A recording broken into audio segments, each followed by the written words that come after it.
Her background is in occupational therapy, and her graduate degrees are in biomechanics. Her teaching in the School of Occupational Therapy at Western focuses on helping OT students understand the physical aspects of rehabilitation. She has published extensively, including both peer-reviewed articles and a textbook in the area of applying human movement science principles to movement difficulties. The primary focus of Sandi's research over the year has been to understand how people who have movement challenges interact with their environments. So welcome, Sandi. And secondly, we have Mike or Michael? Mike, whatever, Mike, who is a PhD candidate in the Health and Rehabilitation Sciences program at Western University, currently studying issues related to young onset Parkinson's. He was the recipient of a 2011 Doctoral Research Award priority announcement funded by the Canadian Institute of Health Research and the Parkinson Society of Canada. I was going to say of Kincardine. My hometown. I love it here. Thank you all for coming. Mike is also a lecturer at Western in the Occupational Therapy and Health Studies programs. He completed his master's degree in occupational therapy at Western and his undergrad degree in kinesiology and psychology at Wilfrid Laurier University, where he first developed his interest in Parkinson's research. So, welcome. That's plenty. They're great bios, very educated people, and I look forward to your chat.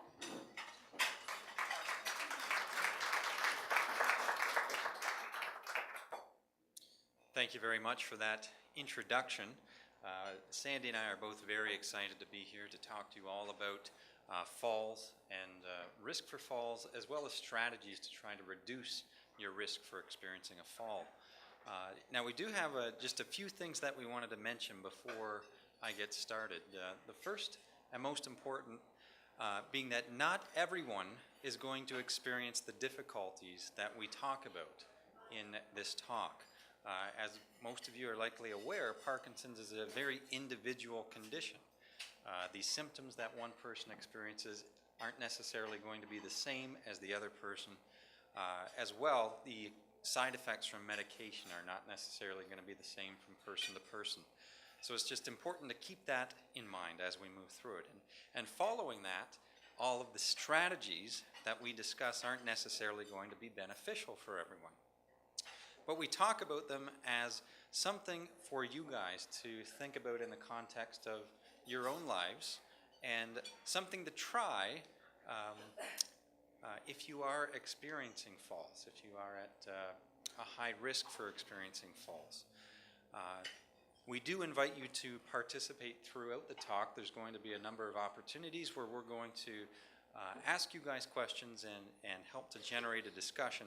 There will also be time at the end to ask any individual questions that you may have that weren't touched on during the talk, but certainly share your experiences, because you are the experts in terms of living with Parkinson's. One last point here is that there was supposed to be a handout for our talk. I was told it was going to be put out on the tables. I'm not sure if it was. Okay, so there will be a handout related to this talk being given out.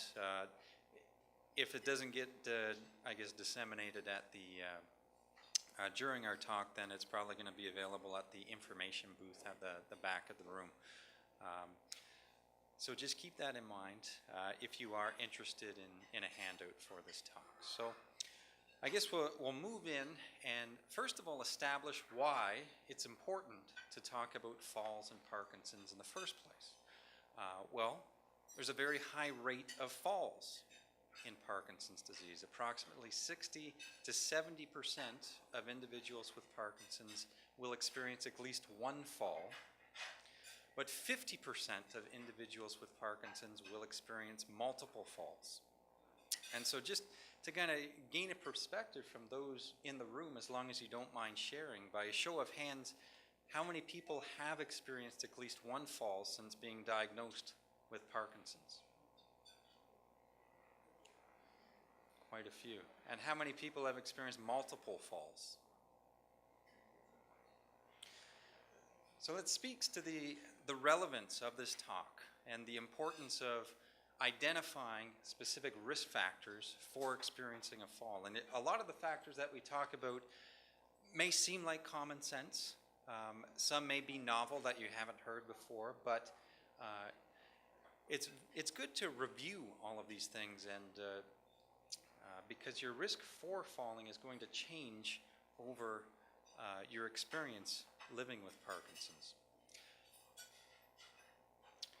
And so, again, that's another important reason why we're talking about falls today, because having knowledge of those risk factors will allow us to use strategies to try to reduce our risk.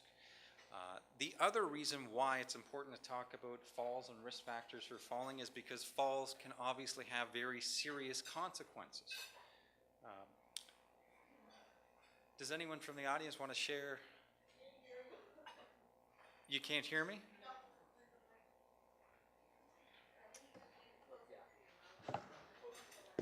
Oh, okay.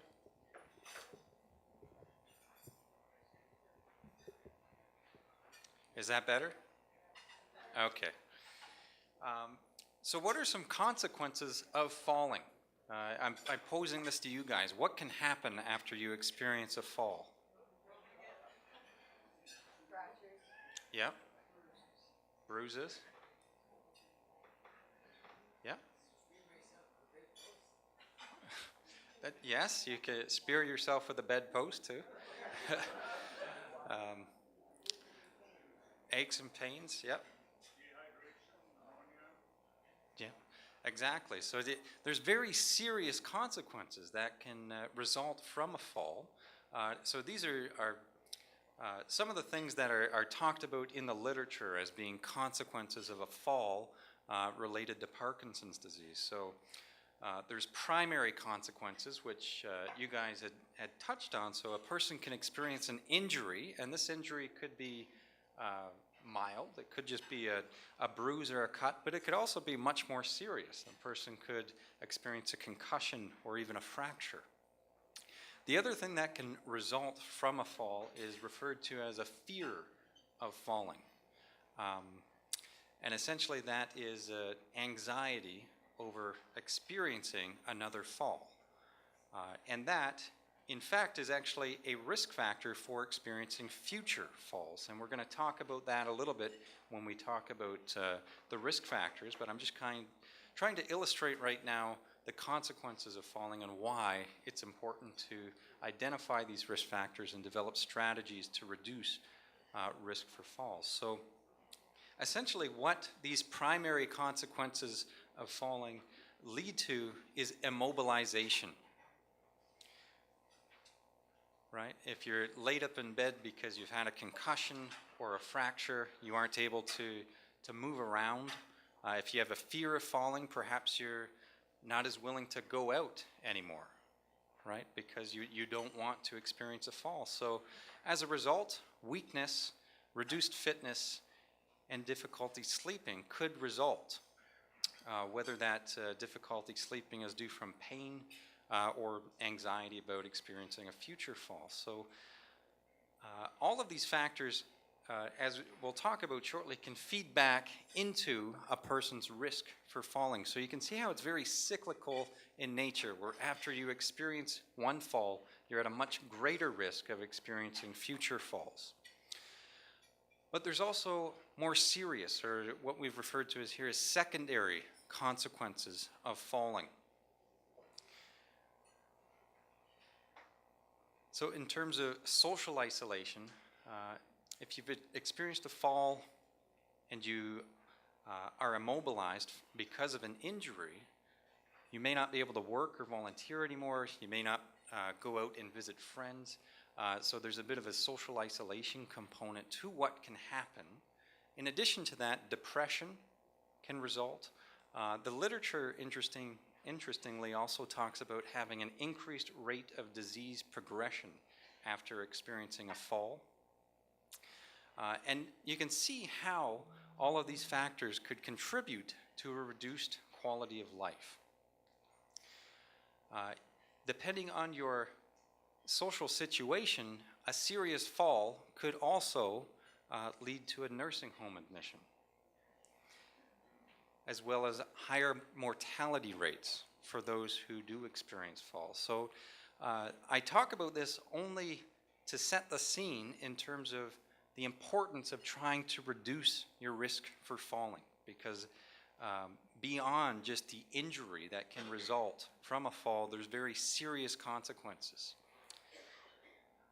So we're going to look at the risk factors for falling in Parkinson's disease, and then try to discuss strategies, both strategies that Dr. Spalding and I have identified through reading this literature, but certainly we're going to call on you guys as well to help share strategies that we may not have talked about.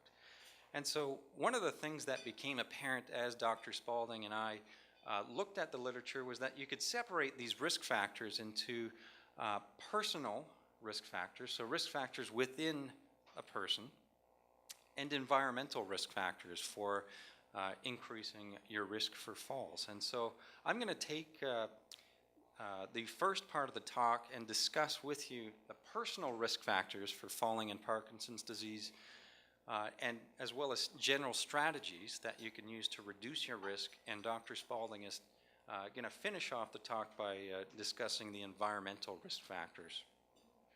Okay?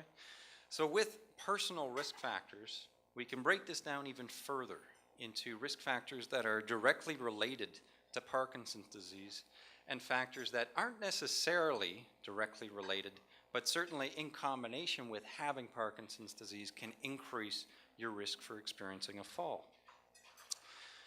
So one of the things that's very clear in the literature that we read is that as Parkinson's progresses, there is an increased risk for falling because of the very nature of the symptoms of Parkinson's disease.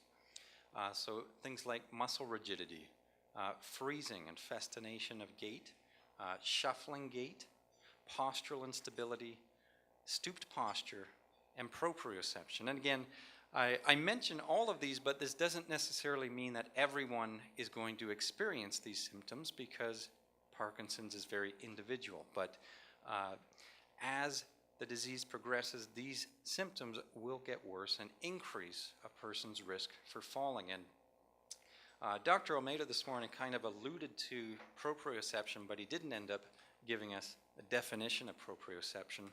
And so essentially what proprioception is when I close my eyes, I still know where my limbs are and the rest of my body in space. So you have a sense, it's an internal sense of where your body is. And so that actually declines with Parkinson's disease. Related to this, Parkinson's medications can also have side effects that increase your risk for falls. Dyskinesia, which often occurs when a person's sensitivity to the medication is decreased and the dosage has been increased, results, and it's that involuntary movement. Dizziness, especially dizziness when rising from a seated position, called postural hypotension, is also something that can happen as a side effect of Parkinson's medication, and sleepiness as well. And so obviously there's a reason why you take the Parkinson's medications, right? Because it's helping with the physical symptoms of Parkinson's. So by no means am I saying here that you should stop taking your medication. I bring attention to these specific side effects because these can increase your risk of a fall.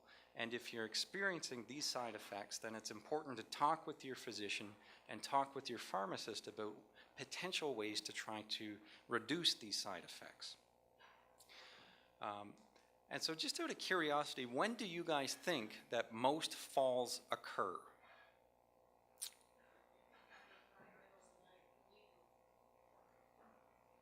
Middle of the night, evening. Where do you think? Home? What are you doing when you experience falls?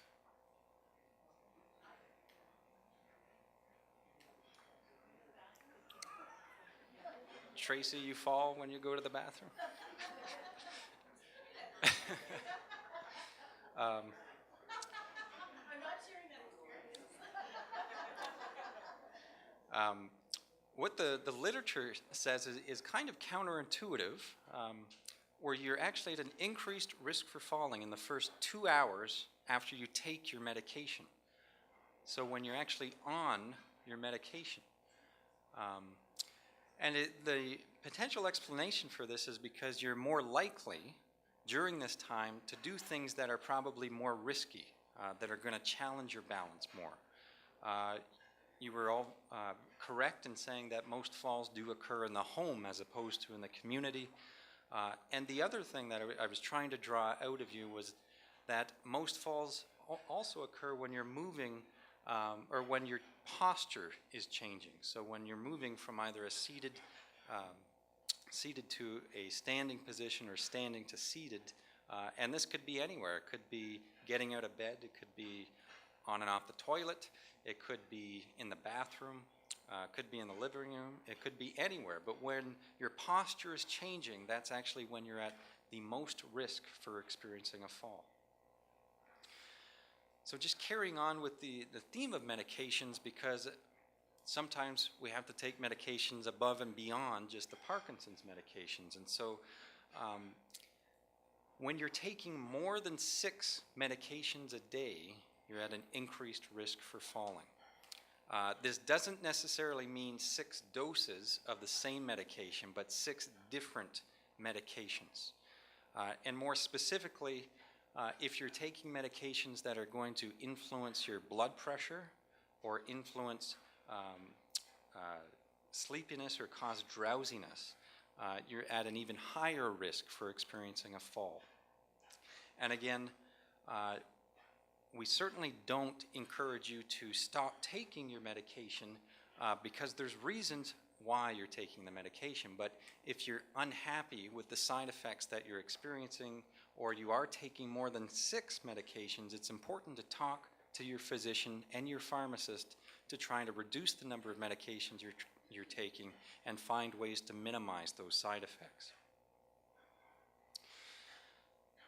One of the things that has certainly been talked about more with Parkinson's is that it isn't just a motor condition. There's also non-motor changes that can occur as well.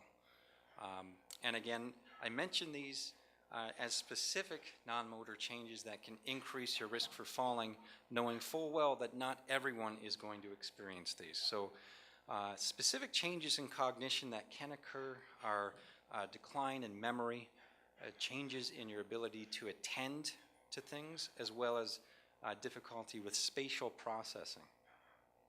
And what all of these things essentially do is increase your risk of running into things because you're not able to attend to things in your environment and process that information that is coming in to your visual system.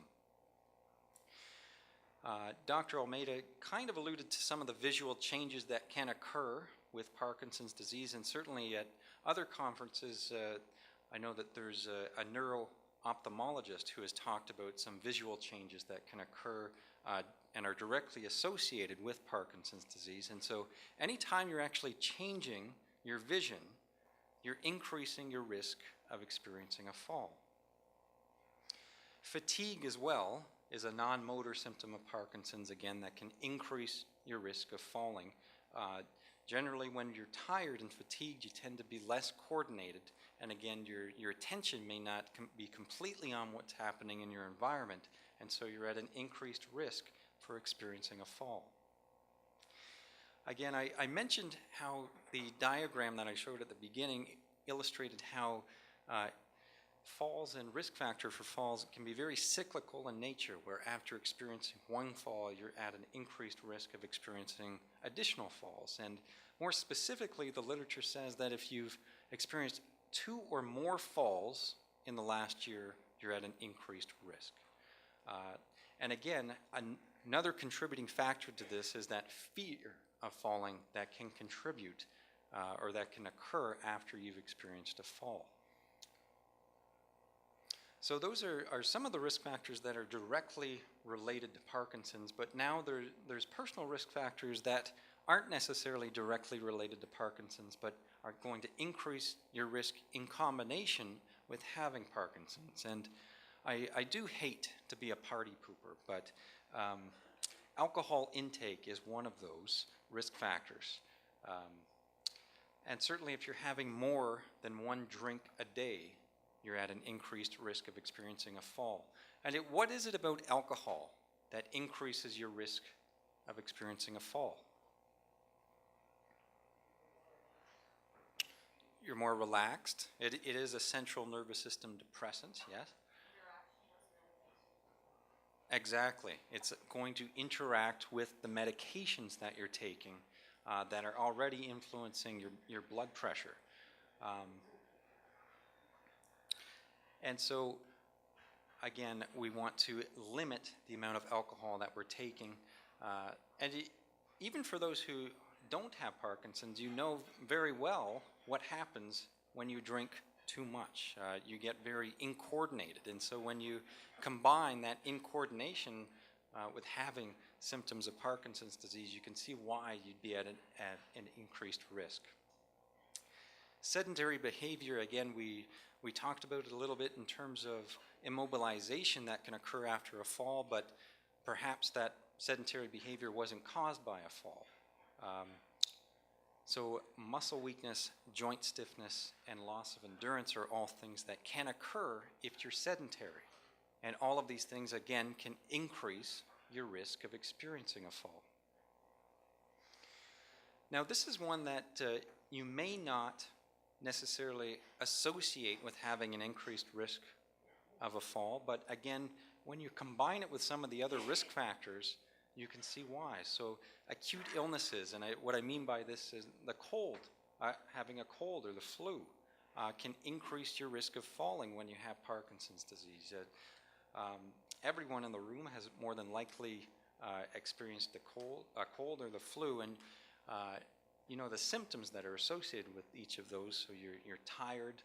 If you have a head cold and your sinuses are plugged up, you can see how that can potentially influence your balance. And so then combine that with the other risk factors that we've talked about. So certainly when you have a cold or the flu, you need to be even more cautious about experiencing a fall.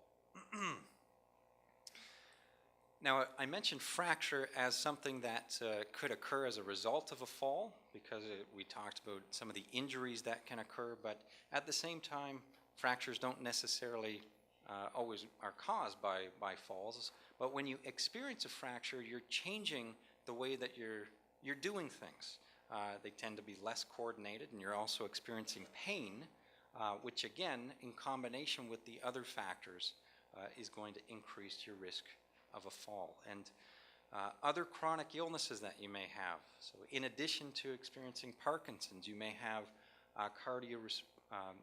circulatory or pulmonary disease that may affect your heart and your blood pressure and your respiration. Some people may have diabetes, and Dr. Anita again kind of talked about this morning about how with diabetes you're losing the ability to sense or the ability to interpret sensory information from your environment, especially with your extremities, your feet and your arms. And so when you combine that with having reduced proprioception already, you can see how it's going to be even more difficult to navigate through your environment if you're lacking that sensory information. Arthritis is going to cause, again, joint stiffness and pain. That's going to restrict mobility and increase your risk that way. And visual impairments that aren't necessarily associated with Parkinson's, but glaucoma and cataracts. Again, anything that's going to directly affect your vision is going to increase your risk of falling. Now, one thing that I'm probably guilty of more than not is multitasking and trying to do more than one thing at a time. There's a reason why more and more it's becoming common that provinces and countries are making it illegal to talk on your phone and drive at the same time. And that's a good example because it's a very risky task that you're doing, driving, and you're dividing your attention between two things. And so while you're walking, it's important to just focus on walking and not on other things, whether it's on your phone. Sometimes I think that they should make a law about walking and texting in addition to driving and texting, but that's more of a personal vendetta. Okay, so I'm just going to mention a few general strategies that relate to these personal risk factors, because as you can see, there's not a lot that you can do to influence what symptoms of Parkinson's you're going to experience. There's not a lot that you can do to reduce your risk of getting a cold or flu during cold and flu season, but there are some general things that you can do, and I kind of alluded to them earlier, so I'll just re-emphasize them here. If you're concerned about the side effects of your medications, or if you're taking more than 6 medications, talk with your pharmacist, talk with your physician to try and figure out a way to reduce those side effects or reduce the number of medications that you're taking. Limit your alcohol intake to no more than 1 glass a day. And by glass, I do not mean a picture. I mean an actual glass. And this is something that we hear every day, but in my opinion cannot be said enough. The importance of staying active. And I don't necessarily mean only physically, but stay active mentally and socially as well, to try to maintain your cognition because of the potential cognitive decline that can occur with Parkinson's, and stay active socially as well, because socializing is a cognitive activity.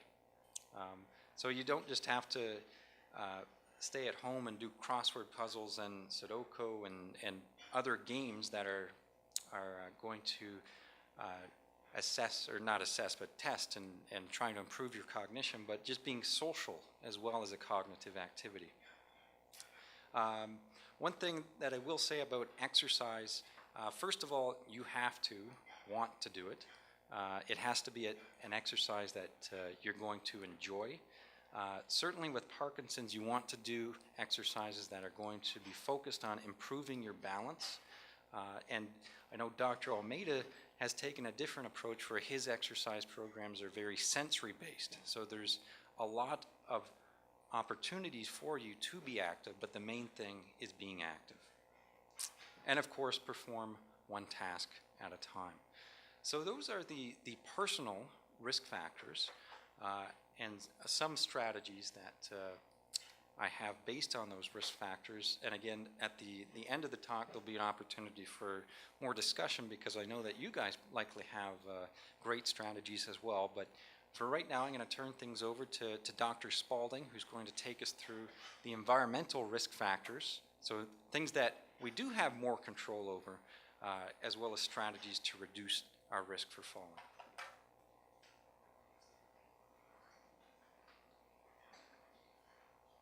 I guess as this mic has to come down a little bit. There, is that okay? Mike's talked about the physical aspects, and I'm going to be talking about the environmental, as he said. Many of the risks are in the physical environment, physical situation, but many of the things that you can make changes with are particularly in your home environment. And what I like about the fact that we're talking about the home environment is some of these changes that you make are only one-off. So you can change something, and unlike having to take medications 4 or 5 times a day, you have your grab bar in the kitchen and it's done, or you have it in the bathroom and it's done. So sort of a nice, easy way. At first you've got a little bit of work to get it together, but then you can take it from there. So one of the things that I'm going to say too is that all of the general issues I'm talking about in the home can also apply to you in the community. So some of the things that are in place for you in your home environment, if you can find them in a community, or if you're in a hotel like this and you're looking for things in terms of environmental strategies to make things easier for you, they're available for you here. Okay, so what are some of the issues? Small spaces. We've heard a couple of times today already that turning and moving in small spaces seems to be a really major problem. So a small space in your home, especially the bathroom, is the biggest culprit, and it's a horrible room because not only is it small, but it's full of hard, non-moving objects, and it's slippery, and it's a nasty place, but we need them. Unsafe walking surfaces and stairs. One of the things about walking, if you have Parkinson's, is that your steps may not come high off the ground in the middle of the swing. And people who don't have Parkinson's, you clear the ground only at about half an inch or about a centimeter. So you can imagine that you really don't have to have uneven surfaces. If you do have uneven surfaces, you've got potential problems. So transitions in the floor characteristics between rooms are an issue. And as we saw this morning, doorways are an issue. After Dr. Almeida's talk this morning, I was out chatting with people, and I found myself blocking every doorway in this place, which is a really bad strategy. My apologies to anybody that I was causing freezing for, but those are issues. Steepness in stairs, so if the stairs are a problem as well. Poor lighting is another problem. We've already somebody mentioned earlier that night lights are something they use, so poor lighting is an issue. And furniture can be a hindrance, and think of Goldilocks and the Three Bears.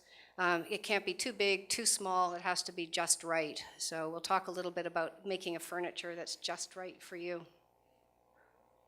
So what are some of the strategies that you can have in your home?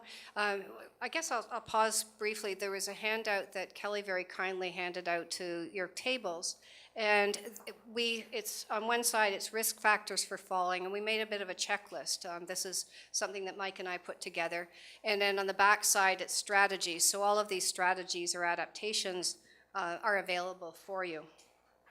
So general spaces, you need to think about your general spaces in your home. These aren't specific rooms such as the bathroom or the kitchen, but just your general living spaces and ideas for any parts of your home. Getting into your home. So even before you get in, do you have stairs? Do you have a ramp? If you have stairs, probably railings on both sides is a good thing. There are certain points in when you're walking, if you have Parkinson's disease, where it's actually easier to walk on stairs than on a ramp.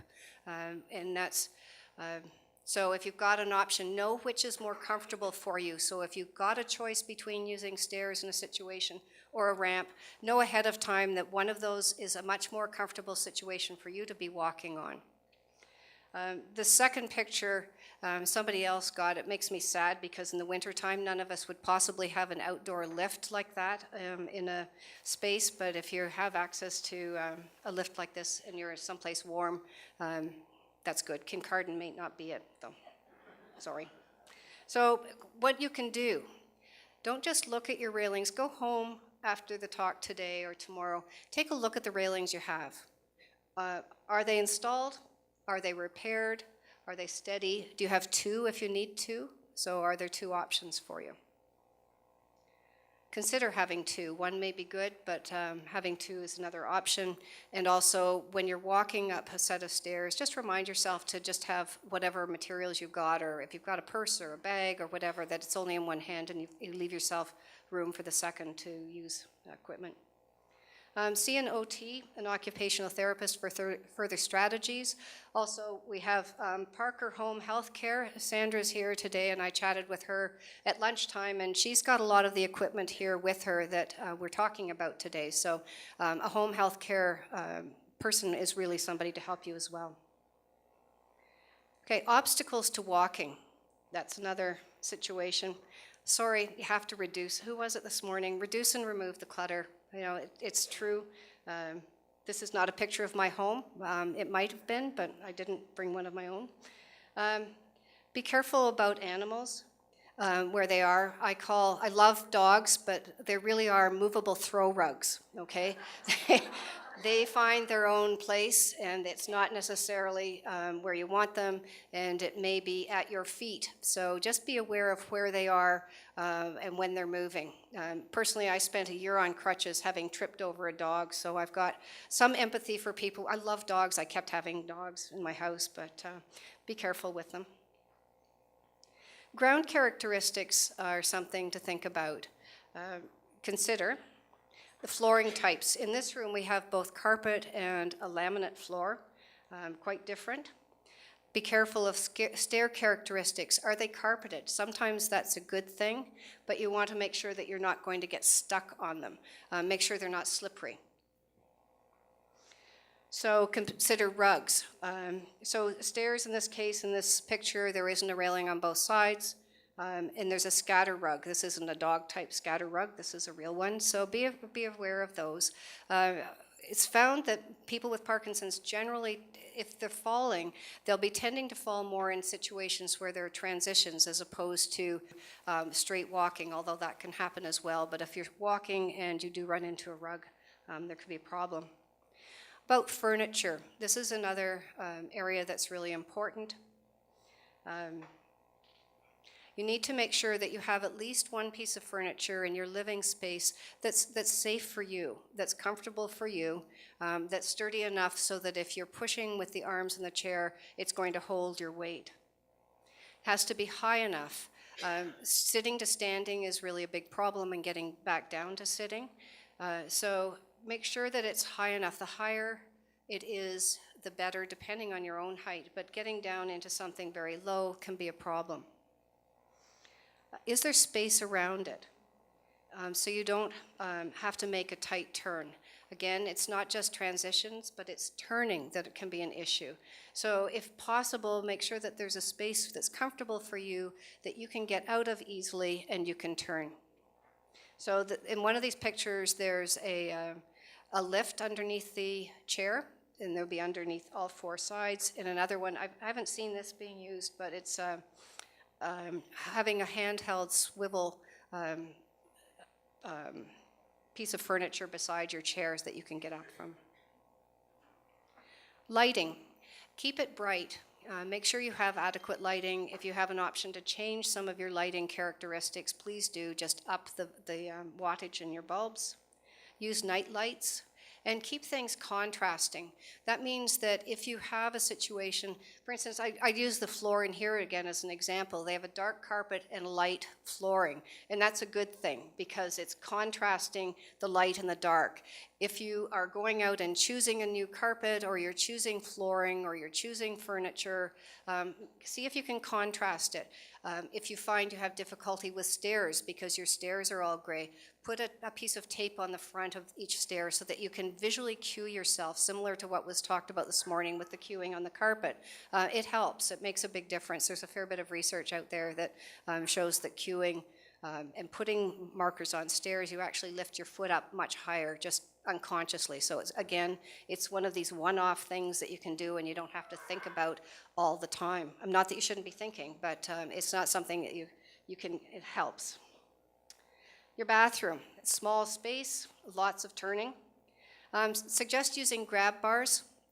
Literature suggests that if you are in an environment where it's slippery or your hands are going to be soapy, try to get a grab bar that has some texture to it. The smooth grab bars aren't as good. Interestingly, though, if you're in an area where your hands are going to be dry, for instance, if you're in your living room and you decide to put a grab bar up in the wall, those ones you actually grip more strongly if they're smooth. And I think it has to do with the comfort on your hands so that you're not grabbing something that's rough. You don't really want to grab that tightly. So if you have options, those are things to think about. Non-skid mats, shower chairs an option, and handheld showers. So if you have one of those walking throw rugs, that works really well with the handheld showers too. Dogs do really well with handheld showers, as do the rest of us. About the bedroom, there are things you can do in your bedroom to make maneuvering a little bit easier and safer. Avoid low beds and avoid casters that are slipping on floors. Use a firm mattress and smooth sheets. A railing by the bed can help as well. So if you have trouble, again, we're talking about transitions, aren't we? We're getting from lying to sitting, sitting to standing. Having that extra support can be helpful. Sometimes having someone in the house who can give you a hand is good, but it's nice to have something that's solid there all the time for you. About in the community. As I said, everything that we talked about in the home also applies to your community living situation.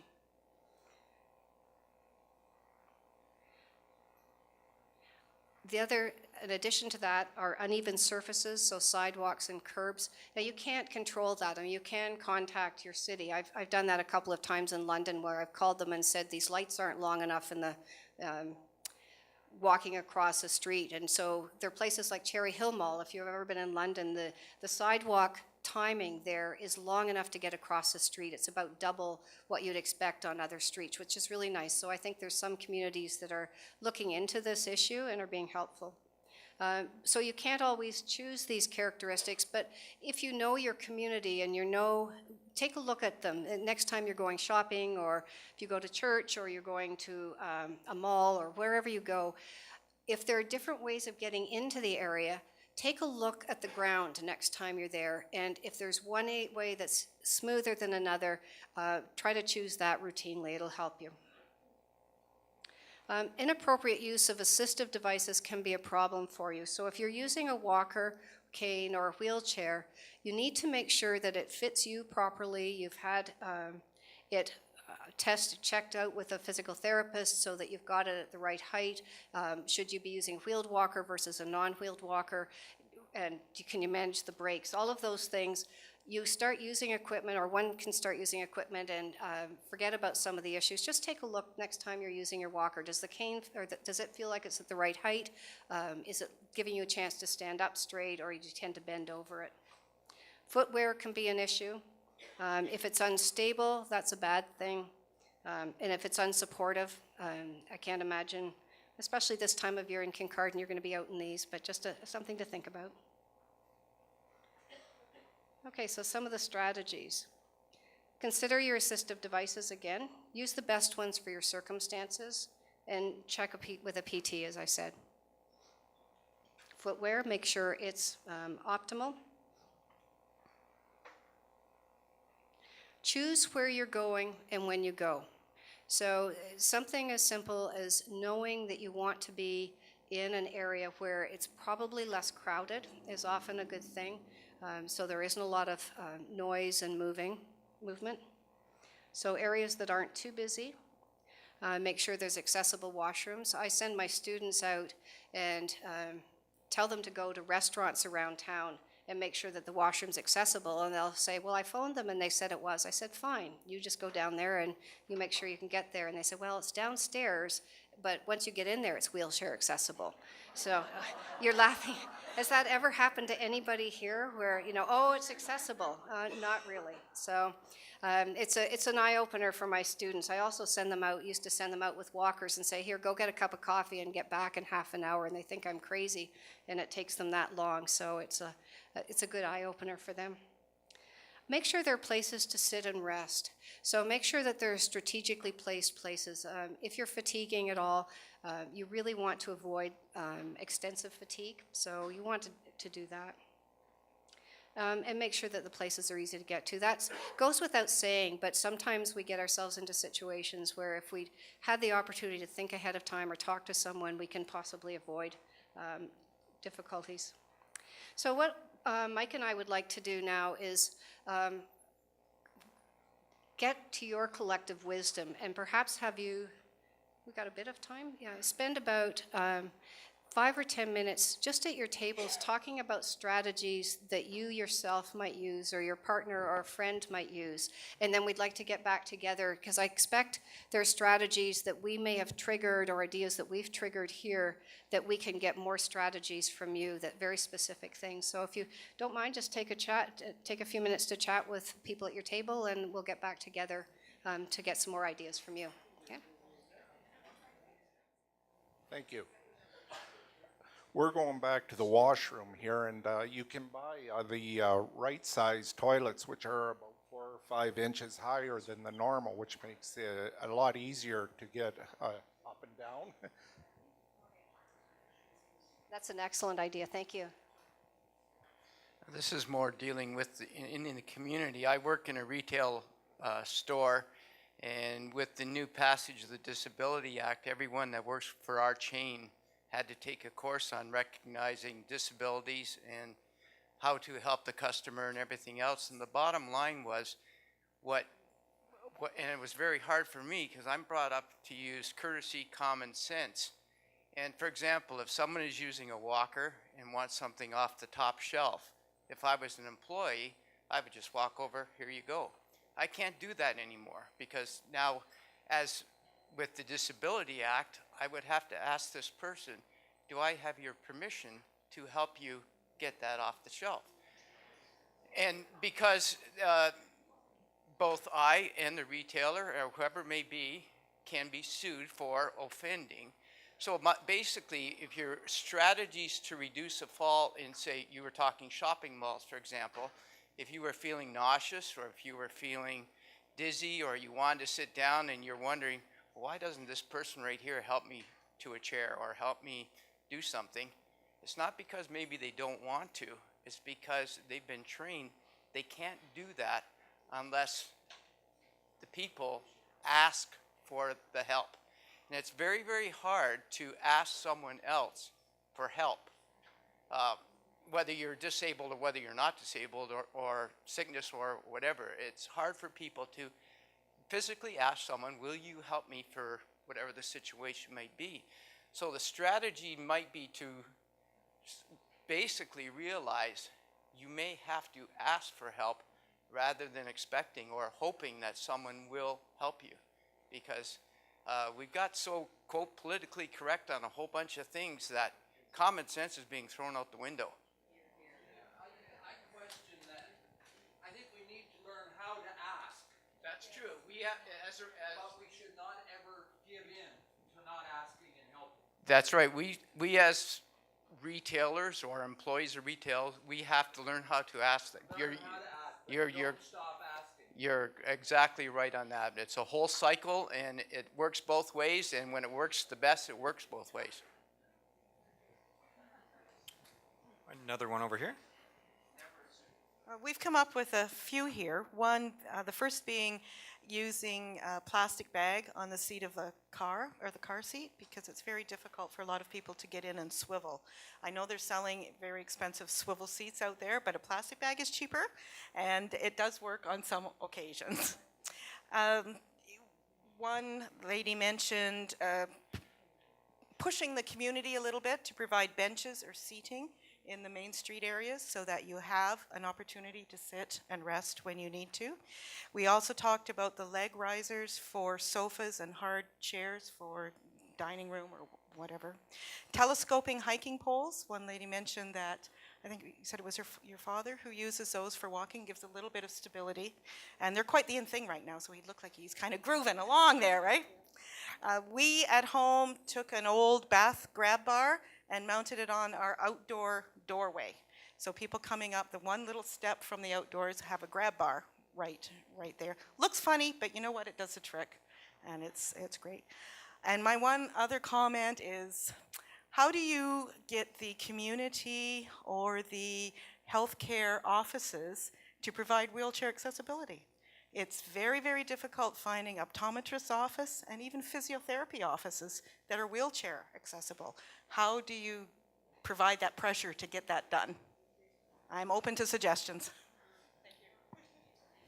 Well, I think certainly talking to your municipality and raising any issues that you have with specific buildings in your community with them, because businesses are required to abide by the Ontarians with Disabilities Act. So certainly, although it takes that extra effort to go and talk to your municipality, it may go a long way in not only helping yourself, but other people as well. Oh, another question over here. Or, sorry. Tips. The lady over here said some beds are too high, some beds are too low. The high ones need steps to get up, and the low ones you fall in, but who knows how deep you're going to fall. Okay? And the other one I have a suggestion for the toilets. I threw out a toilet and I bought a Toto. Because the Toto is a little bit higher, and it's a 3.8 LPF, that's liters per flush. And it's very effective on the flush, and it's a little higher. I don't have to fall into the darn thing. And then I have another suggestion. You spoke a lot about the risk factors for falling. I say there are a couple of ways you can do, a couple of things you can do to remove the fear of falling by planning your fall. That sounds funny, but people who skydive know what I'm talking about. Because when they hit the ground, they say, don't hit the ground hard, roll. I've fallen a few times, but I've rolled into a restaurant and didn't hurt myself. and I might have gotten a scuff on my elbow, but I held my hand over my head so my nose wouldn't hit the ground. Because my nose is a little bit longer than yours, okay? I'd be okay. Thank you. Thank you very much. That was a great suggestion, and actually you bring up a very important point, not something that we touched on, but there is a correct way to fall safer than by not doing that. And I know a gentleman out in the lobby does actually have a brochure that takes you through the different steps on how to fall properly. So maybe something to look at. Got one over here. Fall on the rug. One of the suggestions that our table came up with is slip-proofing things.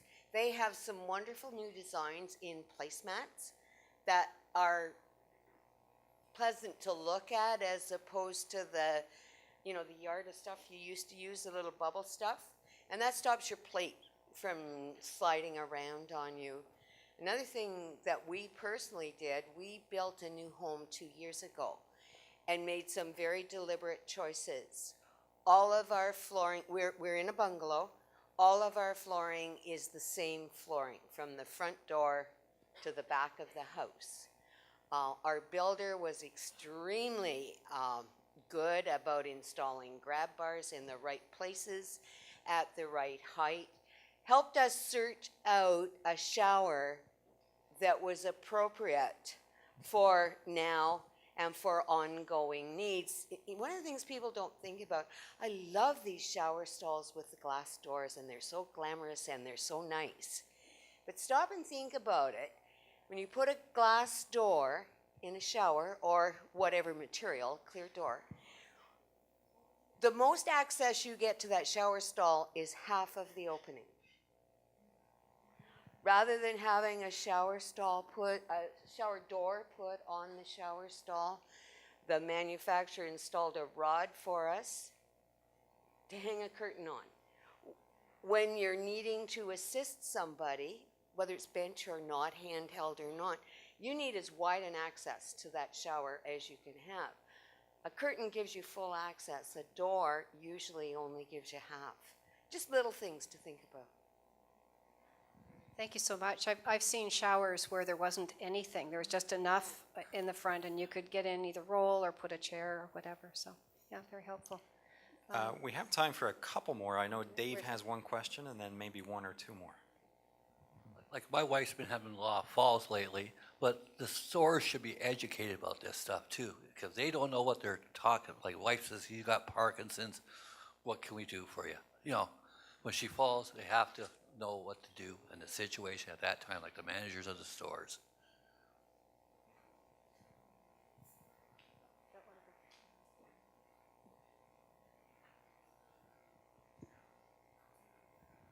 Particularly new homes, wall plugs, vacuum outlets should be 3 foot level or more. Hallways 4 foot wide and large doors, these folk mentioned. My wife is insistent you remove all mats. Railings installed along all stairs. And one of the things that makes us all think, satin pajamas and satin sheets sure make a big difference in terms of sliding in and sliding out. And the other thing I'd like you you folk to address, because it's important, I think, for all of us. The most recent government program, provincial government programs that make it easier to get changes, 15% I think is made available immediately, but you probably have better information than I. Not sure I do. That's as good information as I've got right now. But Mike, are you familiar? I do, With well, more of the laws? the names of the programs are March of Dimes and the Assistive Devices programs, which many of you may be familiar with already, but they'll help to fund at least a portion of the devices that you may need for your home. And so talking to an occupational therapist or physical therapist is one way to go about filling out that application and getting that funding. Did you have one last comment? This could be dangerous. If you're going to fall on in the middle of a street, have your cane handy so you can wave your cane and use your hand to stop the traffic so you don't get run over. I know from experience it works. Words to live by.